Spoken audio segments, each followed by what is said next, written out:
Hey, that sleigh out there, how many horses did that have?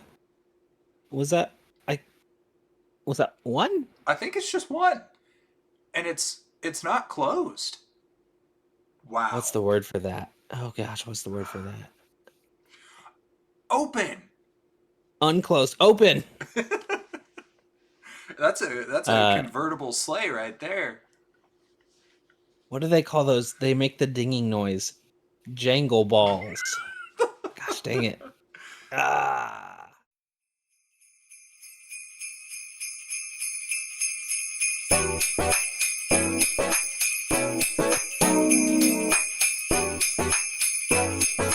Merry Christmas, you filthy animals.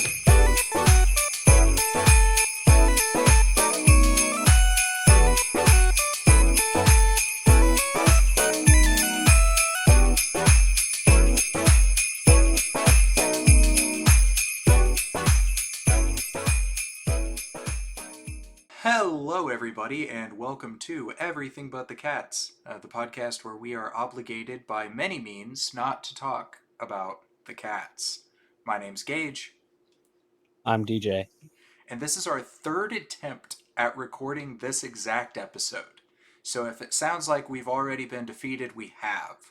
The first time, what happened the first time, DJ? I had done zero research and we just were not in the mood.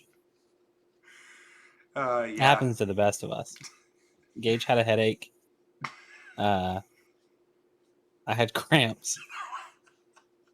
And it just wasn't gonna happen that day. So And then the second time we recorded, and it was great, except for the fact that none of DJ's audio got picked up. we are going to be releasing that one as a Patreon exclusive. If you want to watch an hour of Gage responding to nothing and me mouthing words, so Yeah, that's fun. yeah, you could get a one-sided conversation where it's actually two-sided, but you only get the one side. Yeah, it's like in movies when like you only have the one side and the person is like, "Oh, you got a job interview at the bank on Second and Main, the bank where the bad guys were last seen." Oh, Or it's but like not like that. or it's like in Vines where you hear and they were roommates and nothing Mm, else. let me assure you, we've never been roommates. We haven't. Kind of a surprise, honestly. But we're trying to be It's better been at this whole introduction thing. What are we yeah. talking about? Well, since we've tried being better at this introduction thing, we've had to record one episode three freaking times. So maybe introductions. Hey guys, welcome to the show. Put your pants on. So we're going to be talking about a very specific Christmas song, Yes. and that is a debatable title, apparently. But the the first the first thing that we want to discuss is some of our favorite Christmas songs. And if you want to share your favorite Christmas songs or tell us why we're wrong, do it in the comments below. You want to know my favorite Christmas songs, Gage? Yeah, DJ, what are your favorite Christmas songs? I don't care anymore. No, I don't remember what I said last time we recorded this. I do like "All I Want for Christmas Is You," Yeah, classic. of I do course. enjoy that one. Yes. It's on your list too. I know that. Yes. Tucked way up here. And what did I even say last time? Well, this is the list, I guess. If I had to think right now I what my think you. favorites are, oh come Emmanuel, Yes, because that's yes. like a very chill one. Oh yeah, we there's some things we want to replicate from the episode, but like we acknowledge that we just have to come in already defeated, uh, and like not succeeding. But we had a back and forth where we were like, "Oh come Emmanuel." Is that the one that has like Christ is the Lord? And like, no, I think that's this other one. Oh man, which I said I said maybe I it's that one. I said I thought it was the first Noel. Yeah, and then we Googled it, and it was neither of them. It was Oh Holy Uh, Night. Oh Holy Night. We'll put that on my list too. Yeah, That Oh one Holy Night's a slaps. good one. That's a good one. Yeah, I had All I Want for Christmas Is You by Mariah Carey. Duh. Carol of the Bells by August Burns Red, which is really good Hmm. and is similar in a way to what we're discussing today and a few days Hmm. ago and a week ago. Every day of our lives till the day we die. Basically, this is our Sisyphus task. Mm, This is our stone that we have to roll up the hill. so true. Is Jingle Bells. Yeah. Uh, did you say your third song? Did you say all three? No, my third goes back and forth, but I think it's God Rest Ye Merry Gentlemen, specifically the Yeah. version by Fit for a King, but that's one that's up there for me. Sweet. Last episode, I said "You're a Mean One, Mr. Grinch" by Small Town Titans. Have you listened to it yet, Gage? No, I still haven't. Well, the night's not getting any younger. Go ahead. We'll pause. You give it a listen. That's a joke, but you should listen to it. I think you'd really like it. It's I'm pretty gonna good. I'm gonna pull it up Um, right now so yeah. that I don't forget. But yeah. So, like Gage said, we're going to be talking about Jingle Bells today. It is a classic Christmas song. We'll get into that a little bit later. I just want to apologize if our tone sounds like we're defeated and like what the heck. It is 10:43 p.m. so that we can try to get this out on time, I guess. If we don't, we don't. It's fine. That's true. But yeah, but we're here at 10:43 p.m. because we love you guys, especially you, Garrett. Um, so thanks. Anyways, we're talking about Jingle Bells. Picture this, Gage. Picture this, listener. Mm, The year is 1850, the year of our Lord, mm. A.D. Anno Domini, after Christ, all those things. Common Era. Well, science. We're scientific or whatever. Uh, it is 1850. You are in Medford, Massachusetts. It's right off of Boston, very close. They're like twinsies or whatever. I'm pretty sure we Uh, spent about 5 minutes talking about where we'd heard of Medford before. oh yeah, Let's. Gage had heard of Medford, Oregon, because when he Googled Yeah. Medford, that was the first one that popped up. Yep. And then we talked about how lawless Oregon would have been in 1850 and whether or not it was lawless. And then that's awesome. There's no internet history of me saying that I think that Oregon was purchased during the Louisiana Purchase and being proved wrong. So that's good, That I doesn't guess. exist anymore. Yeah. Yeah, there's no proof that ever happened because it didn't. The year is 1850. You're in Medford, Massachusetts. It's not in Oregon. It is, in fact, in Massachusetts. It's right near Boston. They're twinsies or whatever. You're sitting inside of Simpson Tavern, Mm, and you're enjoying a nice cold glass of nog. mm. And I mean, it's a tavern in the 1800s, so you smell the nog in the air and like the manure or whatever. It's like it's a blend of smells, most of them unpleasant, but there is nog. To be clear, I do not think there was nog. There could have been. I'm not optimistic. Yeah. There's nog in the air. You're sitting at the bar at the window. If you're from Port Scott, picture old common ground. Like you're at that bar at the window, Mm. just looking out on the street, and the sleigh races are in full force. They're in full effect. And so there are these big, beefy horses just pulling sleighs along, and children are out having fun. Yeah, I will say, now that you put out the image of watching it from the bar in the old common ground, that would be so cool. yeah. Like snow, old common ground, watching sleigh races down Main Street. It would just be that would be really cool actually. But anyways, it's 1850. You're watching out the window. All is well. Life is perfect. And sat right next to you is a dude who is scribbling away. And you glance over, and you happen to see the following words. Gage. Dashing through the snow in a one horse open sleigh. Over the fields we go. But they spelled it wrong. Or the fields we go. Laughing all the way. Oh yeah, we talked about bobtails. Yeah, making bobtails ring. No. Some about Bells on bobtails bobtails ringing, ring, bells on bobtails ring, making spirits making bright. spirits bright. Yeah, bobtails, by the way, are very short horsetails we learned last time, and you would have gotten to hear us learn it in real time, but no. Yeah, and they're short so that they don't get caught like in the reins. Yeah. So So they that's apparently like, put bells on them. yeah, sick. Not sick in a bad way, sick in a good way. Yeah. I'm all for it. I don't care about horses. So there's that. That's So the official everything but the cats stance on horses. there, We love glue. we already have a full episode dedicated to the everything but the cat's stance on horses. That's so true. It's that they're an evolutionary nightmare. It's an audio only episode at this point and probably will remain that way. Who knows? You know what we do with evolutionary nightmares? Glue. Exactly. You melt them down, stick stuff together with them.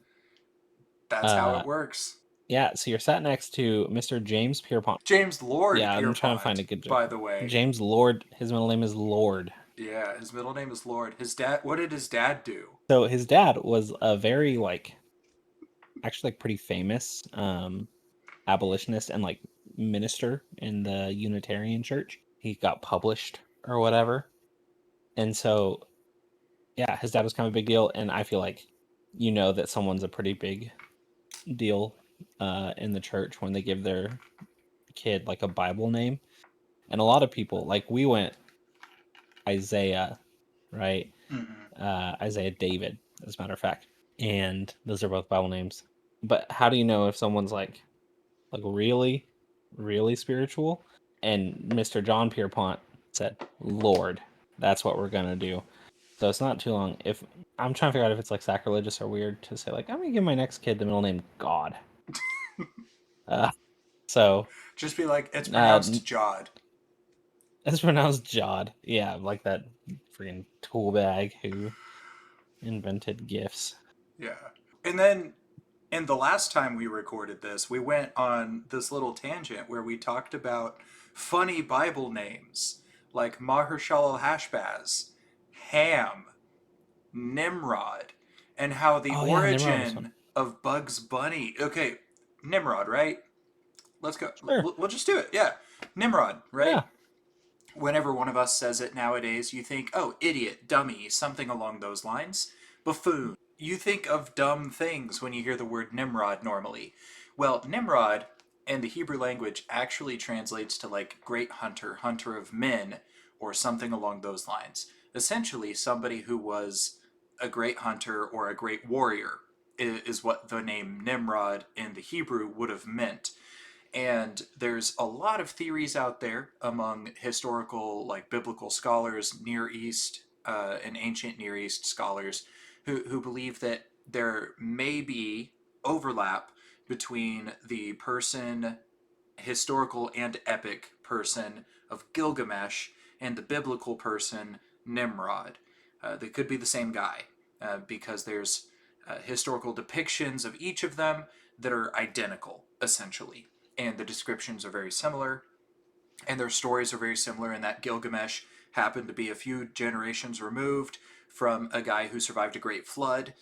Nimrod was just a couple generations removed from a guy who survived a great flood, and so on and so forth. Just a lot of cool stuff here. But all that aside, the reason that Nimrod means what it means today instead of meaning great hunter is because in the Looney Tunes cartoons, Bugs Bunny was being hunted by Elmer Fudd, and he calls Elmer Fudd Nimrod, making fun of the fact that he's not a great hunter.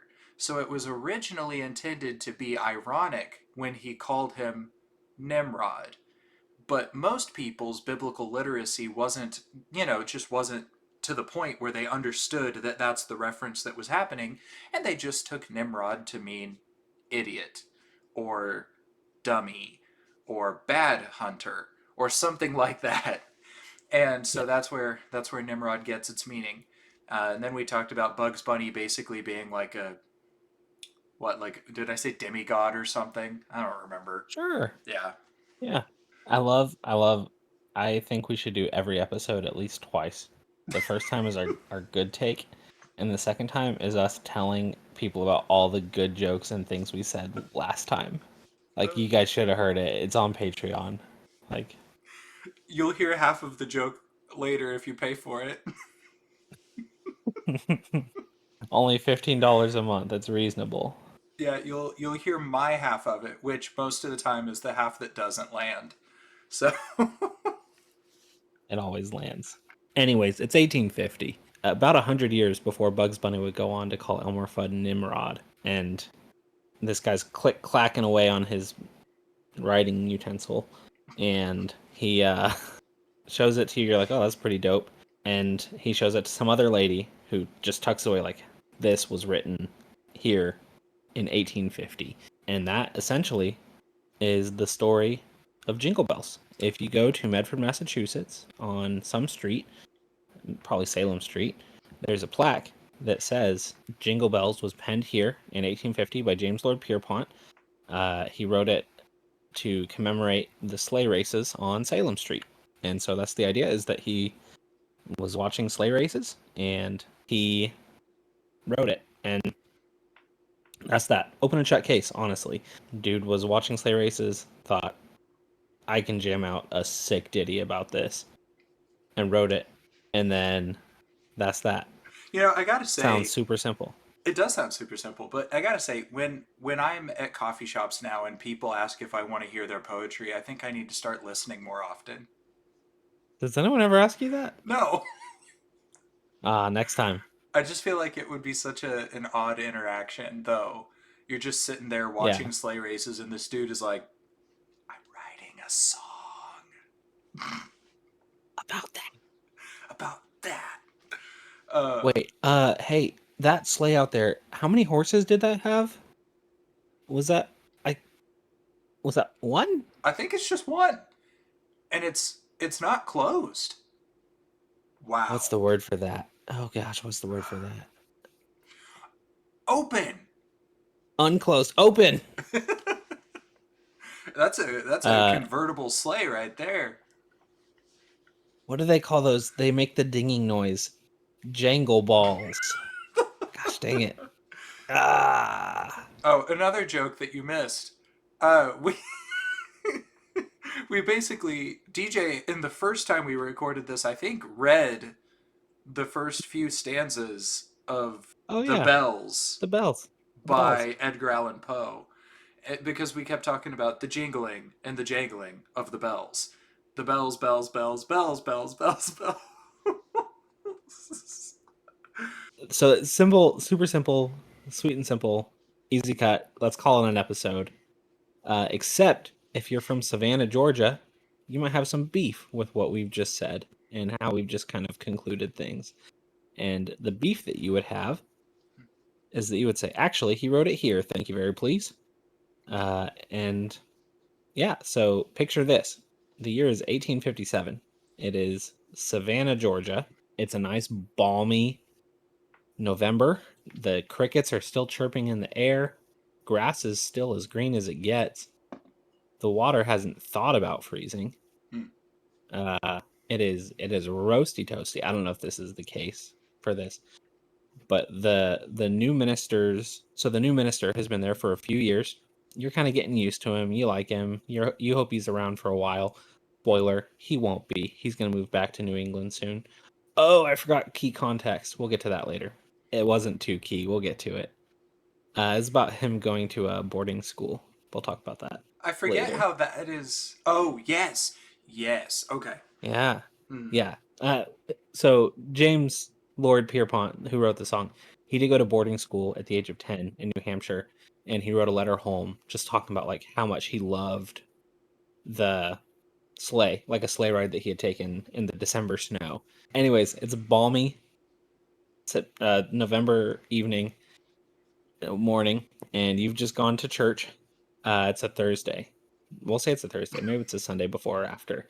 It's Thanksgiving, and you go to church, and the preacher's boy has written a new ditty for you, and you're like, "Oh man, it's Georgia. It's got to be roasty toasty." I felt it on the way here, but I'm wearing my Sunday best because whatever. And this Yankee boy shows up, and he says, "Here's a little song I wrote for this nice balmy day." And he says, and I quote, "Jingle bells, jingle bells, jingle all the way." That's not really about snow. Dashing through the snow in a one-horse open sleigh. And you're like, well, what's a sleigh? Like, what is that? And that's what they posit happened.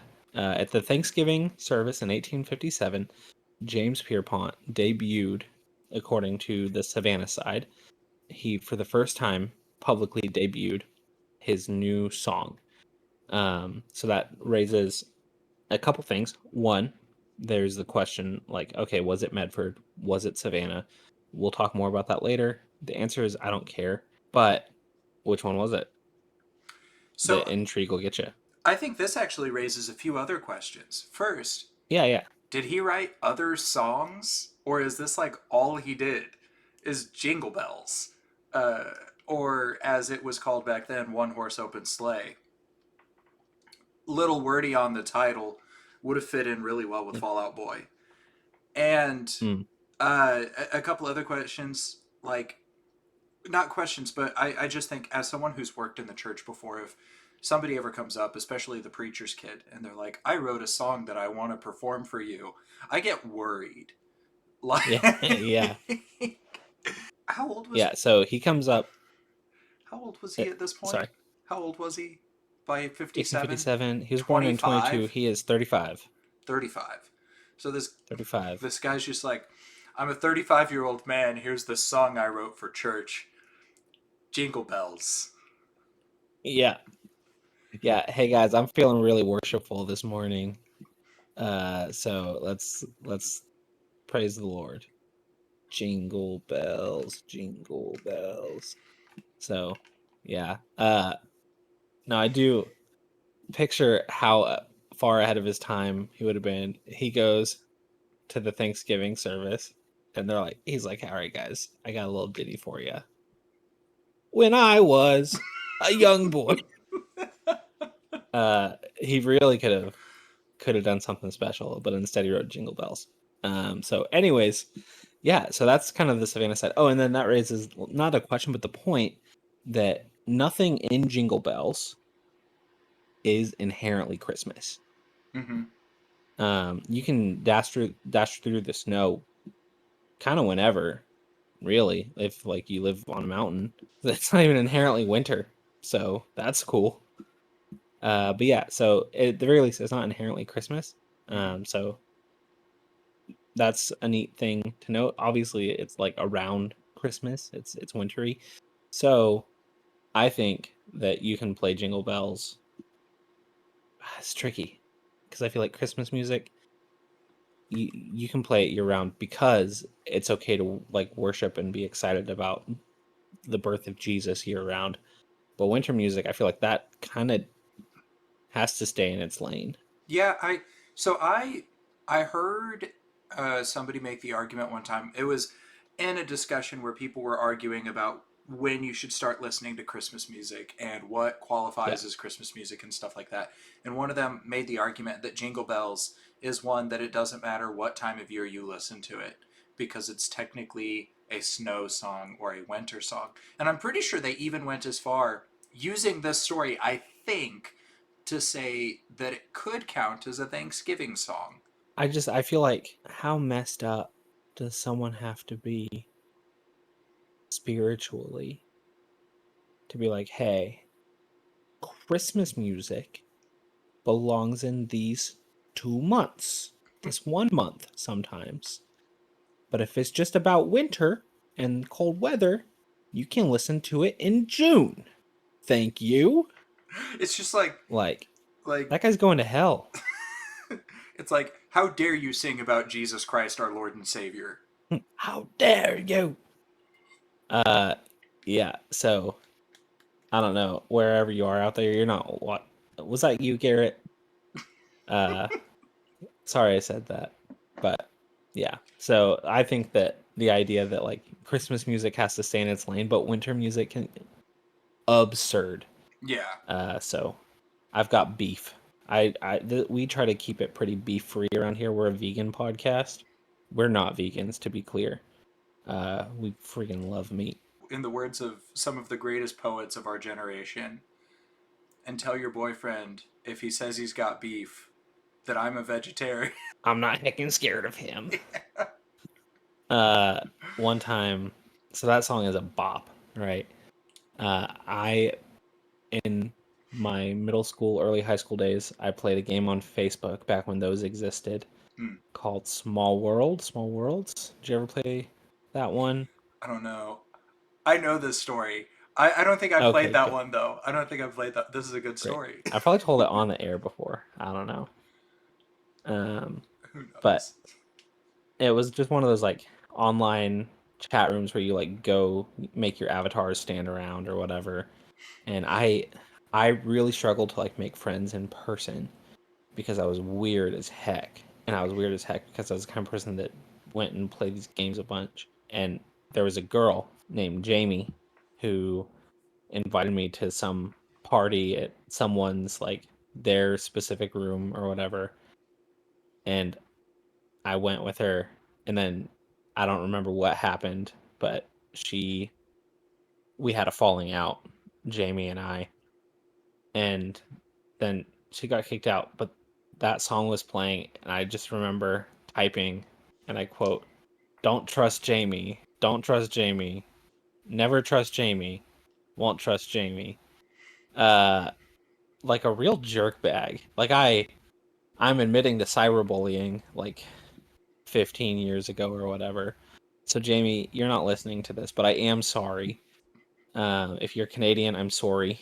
Uh, that's all the languages I know. There was a dude in there that I became like, we were buds. He even paid for a month of premium for me. He was probably grooming me. Not a bad strategy. His name was Mason. Mason, if you're out there, hey, I'm an adult now, so probably not your type, but You also just reminded me of something.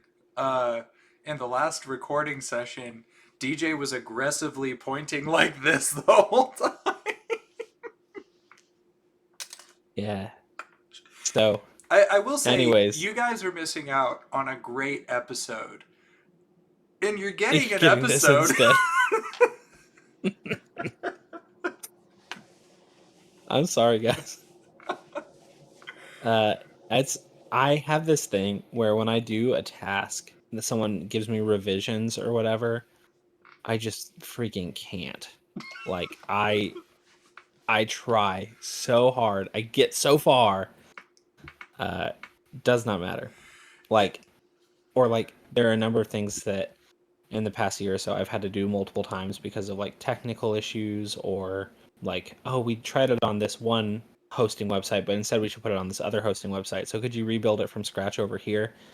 Uh, and I like, I was not built for that. Angela would love that stuff. I'm not built for it. And so here I am on take 3 of this episode. I'm really holding it together for you guys. Gage is doing a much better job. I want to be clear. If I had $1 for every time the draft I turned in college was anything other than the first draft, I think I'd have Yeah, $2. like, and yeah, I feel that. I had friends who would write a first draft. They would go to the learning center or whatever, and they would get feedback, and then they would change it. And I'm like, no, like the best thoughts are the first thoughts. Yeah. We don't change anything around here. I had a paper. It was like junior year, senior year maybe, and I was working on it late into the night, and I would take little power naps, and then I'd wake up and I'd write some more. Um, and then I woke up in the morning feeling like someone who had done most of a paper, and I was maybe 1,000, 1,500 words short, and so I finish out the rest of the paper that I need to do, and I'm still like 500 words short. And I've already, I've sectioned it out. I know that if I do each of my sections the length that I should have enough words for this paper. And so I go back and look, and I find what's supposed to be like this whole detailed section that I wrote in my sleep. And so I'll try to send you a copy of it, Gage, so you can put it in the on the YouTube version. But you've read it before. Yeah. But for the listeners, it included phrases such as like, if they want, and like want is all caps, and I remember being like writing in my fever state, like, oh, I should capitalize it, like I need to emphasize, like, should I change the font? I should not change the font, I just need to capitalize it. Like if they want to listen, or like our dishes would face special privileges because the president, like, wild stuff that in the moment I remember being like, bro, this is fire. And then uh so it's this, like, these two paragraphs of like non-human reasoning, followed by like, so this raises the question, why should we reach the Albanians, or something like that. And then I titled the next section why. So Which is really funny because in the whole two paragraphs, you don't mention Albanians until the question. You're talking about the Kosovars, or the yeah, people from Kosovo, yeah, which that's is right. Yeah, so great. Oh my gosh. And here's the thing, every good time I times. read it, because I think it's saved somewhere in like one of my old Okay, phones or sweet. something. I don't have it anymore, I don't think, but I definitely did. I'll find it. And every time I used to read it, it would make me laugh. And I tried to read it to people, and they wouldn't, just look at me like I was crazy. Like, Great. why do you think this is funny? And I'm like, it's hilarious. You live in Savannah, and yeah. So why do people think the song was written in Savannah? There are a few pieces of evidence that point towards it. One of them being just kind of the witnesses, I guess, that say that it was first debuted at the Thanksgiving service in 1857. Another being that the song was first published in 1857 while James Pierpont was living in Savannah, Georgia. And like, when you write a And banger like Jingle Bells, how are you going to sit on that for 7 years? yeah, you're not. You think this guy's crazy? Yeah. I think James Pierpont's an idiot. Is it Nimrod? We'll get to that. Yeah, but yeah, so that's kind of the back and forth about it, I guess. There's other stuff about his life that can be dissected and looked at. So his dad, Before we do that, sure, let's talk just a little bit, tiny bit more about the beef between Savannah and Medford. sure, It's a really hilarious beef. The whole idea yeah. that they're like at odds with each other over where Jingle Bells was written. Like, Well, I think you say at odds, and I assume that if I walked into Savannah, anywhere in Savannah, any random house, and I said, "Hey, I think Jingle Bells was written in Medford," I'd get stabbed. Which, to be but fair, like if I just walk into a random house, there's a chance. I was going to say, I think that's more for just randomly walking into the house than it is for making the statement. Yeah. So like you say beef, and I imagine that if I went and talked to the random, like a random person in Savannah, they'd be like, "Okay, I'm pretty sure I know people who live in Savannah. I'll just ask them, hey, yeah." was Jingle Bells was written in Medford, right? They're like, "What the f does that mean?" Yeah. I don't know. Am I supposed to be? Am I? I think the sleeper spy is my neighbor. Like, try him. Run that sentence by him. But yeah. No, but it's just funny to me, the whole idea that like there is controversy around where it was written Yeah, is just kind of a funny thing. Now, being a person who studies the Bible, I've seen that controversy about when, where, who, whatever, writing things. I understand the for importance of sure. some of it. But when it comes down to something as Unimportant. consequential as Jingle Bell, Yeah. it's just funny to think about. But also, I think it makes more sense for it to be. We talked about this, and I don't. Hmm. What you're getting to next, I think I can go ahead and put this in here. I think it would make sense that he wrote it in Medford or started writing drafts of it Hmm. in Medford and continued, because it is a masterpiece, over the next 7 years to Amen. perfect it before he finally published and played it.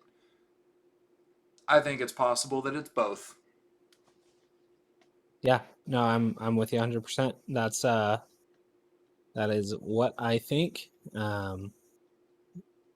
Yeah, because also like I think if it's the modern day and you write an absolute banger, publish that thing immediately, right? Yeah. Like you want to keep it under wraps, publish it. But if it's 1850, like James Pierpont knows, he lives in Savannah. He knows one person from Medford, and that's his dad. He knows one Like, person who's ever seen snow before. and that's his dad. Yeah. So I think that there was a bit more wiggle room there in Time to Perfect songs. We did talk about how in the South you're guaranteed 1 week of snow per year, and how there's a guy in Hernando who is fabulously wealthy because he's the only man in Hernando that owns a plow. And how great it would be to work 1 week a year, work very hard 1 week a year, Oh yeah, and get to live comfortably for the rest of the year. Because that's the thing, is like, it doesn't snow a lot here. And so we talked about the snow infrastructure and the reactions to snow based on like living in Iowa, for example. Or there are certain states where they're starting to integrate heating into the roads themselves so that they can melt snow. But that's only in the north, because why the heck would you put all that money into doing that in Mississippi or in Texas? Why would you do that? But in the South, typically a lot of the places here will get one good snow every year, and it lasts about a week where almost everything will shut down. Now, that's not necessarily because the snow is particularly bad or big or anything, though it can be. It's mostly just because people don't know how to drive in it. And that's like a genuine thing because experience. You haven't had to. what I will say, you assume this guy's only working 1 week a year, but have you considered that maybe he's the reason that it's not, that you don't have to drive through snow in July? He's actually just doing like anti-rain dances year round. And it's every like the 1 week he goes on vacation, the next week he's like, "Gosh dang it, not this again." So, anyways, yeah, it was written in both places. Mhm. Probably you're an idiot if you think otherwise. So, Nimrod. anyways, his dad was an abolitionist, good guy in history, right? If you're an abolitionist, that doesn't make you perfect, right? You can be an abolitionist and racist, for instance. Mhm. Um, Many of them were. Yes, being an abolitionist, you're on the right side of things as far as this one yes, subject goes. yes. So his Yes. dad was an abolitionist, which is good. Mhm. That's the everything but the cat stance on abolitionism and slavery. The abolitionists are the good team, the people that enslave people and want to enslave people and want to make sure other people can enslave people. Though that's the bad team. Mhm. We're with 100%. So, anyways, dad's an abolitionist. James, who wrote Jingle Bells, total bop, did fight for the South in the Civil War, which famously is the pro-slavery side. So, I bet that made the next Thanksgiving church service awkward. uh, yep, I've got no jokes that are appropriate here. Or I mean, no jokes really. Nothing came to mind. So it's 11:30. But yeah, so that was like one little. That was a stain on his Mhm. legacy, right? That's not good. But Jingle Bells is a bop. So Mhm. there's that. All right. Well, I'm gonna go to bed. So thanks for listening, guys. Leave your theories in the comments below for where it was Yes. actually written, or if it matters. If it does, please leave that in the comments below. Get mad at us about it. Any publicity is good Oh, tear us to publicity. shreds. Yeah, tear us to shreds. Whatever. All of that aside, on a genuine note, seriously, thank you for sticking around. This is our third time recording this. Hopefully, this works. You'll never hear about Jingle Bells from my lips if it doesn't. Yeah, if this doesn't work, we're not getting an episode out this week, which you're not We're hearing anyways. rebranding We're rebranding everything but the Jingle Bells and the cats. We'll add everything to the but list as time goes on. yeah, everything but the cats and the Jingle Bells. Anywho, thank you for sticking around with everything that this just was. Thank you. Amen. for being with us in general as we go on this journey to talk about everything except with the cats. We've got a couple specific thank yous we want to give. We want to thank our friend Adam Ward for the intro music that he has done and every iteration of it, because this is our third separate intro song that we've had that we've done consistently, and it's all from Adam. So just thank you to him. And then I also want to say thank you to Jared Scrother, who made our outro music. I need to try to hit him up about getting him on here first and foremost. He's just a really cool dude. He's doing a lot of cool stuff, especially in film right now, which is just really interesting to see him grow in that way. Much better than me at anything video related, uh, and music related, and hair related, honestly. But big thank yous to those guys. And one last thank you from me to our friends Orange Cat Always. If you have a cat, are a cat, want to be a cat, etc., and you want some cat accessories, toys, or accessories for parents of cats, owners of cats, you can go to www.orangecatalways.com/everythingbutthecats. And remember to use our code everythingbutthecats for 10% off your whole order. You can also do this by going to everythingbutthecats.com/we sold out. All one Still word. use the code Yeah. / I figure that's a given at this point. Just do the slash. Yeah, the one that your pinky is accustomed to, Yeah. unless you're a programmer.